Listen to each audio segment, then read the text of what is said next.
You can call me a nature lover. I'm fascinated by the beauty found in winter, spring, summer, and fall. I love going to the park. In fact, I have what I consider my own oasis. To get there, I take a path that's bordered by endless greenery.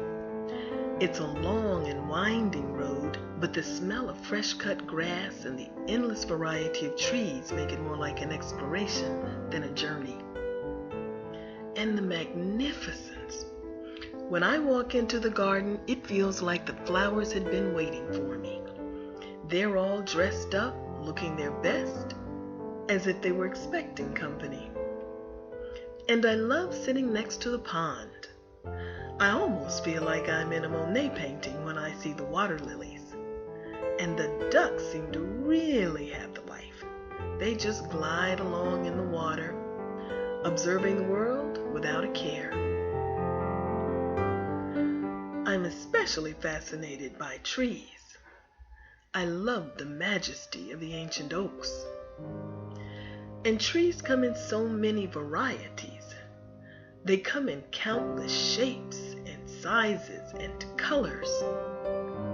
I often imagine the tree branches are a green ceiling protecting me from the sun's rays. When they're aligned in a long row, it looks like they're standing at attention, leading you to some grand, elegant entrance. I learned that people were threatening the health of the planet when I was in high school. I knew we shouldn't litter. No one likes to see trash on the ground. I'd never thought of anything that could impact the entire planet. One day, I read an article describing the consequences of cutting down the rainforest in the Amazon. The Amazon seemed so far away, but to think that what happened there could affect all of Earth, it was simply mind-blowing. Suddenly, I had a new mission.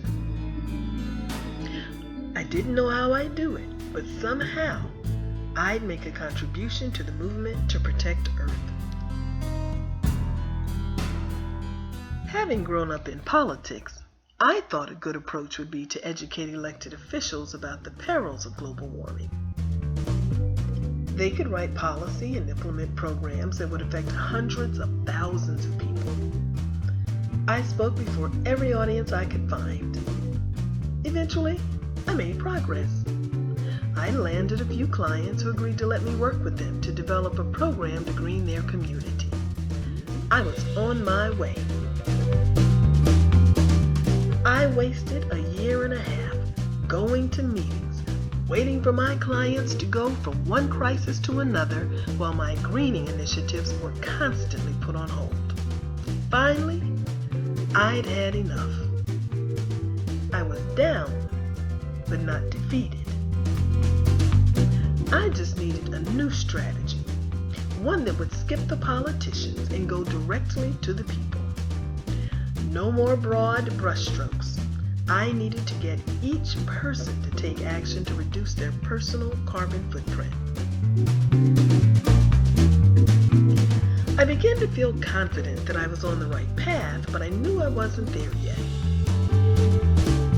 I needed comfort. Foodie comfort. A good cocktail to set the stage and a great meal, complemented by a great wine, that would go a long way in helping me to see things more clearly. So, I made my way to one of my favorite restaurants.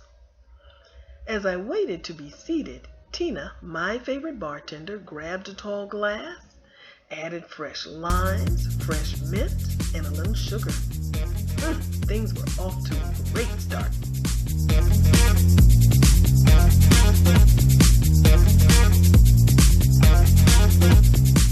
After she made me the perfect mojito, I was ready to focus on my meal.